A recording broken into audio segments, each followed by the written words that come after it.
Surat crime બ્રાન્ચની મોટી કાર્યવાહી। રાજકોટ, જામનગર સહિત ગુજરાતના અનેક શહેરોમાં લાખો રૂપિયાની છેતરપિંડી કરનાર કાંતિલાલ તાળા પકડાયો। સુરત શહેર ક્રાઇમ બ્રાન્ચે સુરત, રાજકોટ અને જામનગર સહિત ગુજરાતના અનેક શહેરોમાં 84 લાખની આર્થિક છેતરપિંડી આચરીને છેલ્લા 7 વર્ષથી પોલીસને થાપ આપી રહેલા એક રીઢા આરોપીને ઝડપી પાડવામાં આવ્યો છે।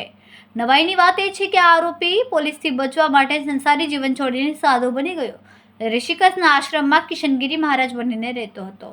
વર્ષ 2015 દરમિયાન કાંતિલાલ રણછોડ તાળા નામના શખ્સે તેને ભાગીદાર ભરત જરીવાલા સાથે મળીને સુરત અને સૌરાષ્ટ્રના લોકોને ટાર્ગેટ બનાવ્યા।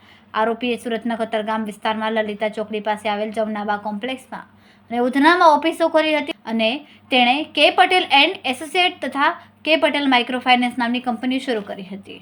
આ કંપનીના નામે આરોપીઓએ ભોળા નાગરિકોને લોભામણી સ્કીમો અને ઇનામી ડ્રોની લાલચ આપી લોકો પાસેથી પૈસા ઉઘરાવીને રાતોરાત ગાયબ થઈ જવાના ઈરાદે તેણે સુરત ઉપરાંત રાજકોટ, જામનગર, કીમ, નવસારી, વીરપુર, લુણાવાડા, ડભોઈ, ડેરોલ, હાલોલ, ગોગંબા, સાવલી, આણંદ, સલાયા, અંજાર, કચ્છ અને જૂનાગઢ જેવા શહેરોમાં પોતાની બ્રાન્ચ શરૂ કરી।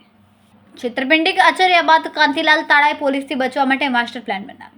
જે ગુજરાત છોડીને સીધો ઉત્તરાખંડના ઋષિકેશ પહોંચ્યો ત્યાં તેણે ઓળખ સંપૂર્ણપણે બદલી નાખી। કાંતિલાલ તાળા મટીને તેણે સ્વામી કિશનગીરી મહારાજ બની ગયો।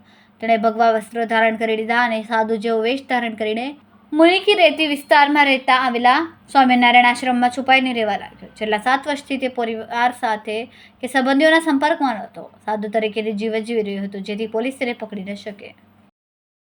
કેમેરામેન સેનલ હિરાણી સાથે વિશાલ છેઠા, માનવ પ્રભા ન્યૂઝ, સુરત।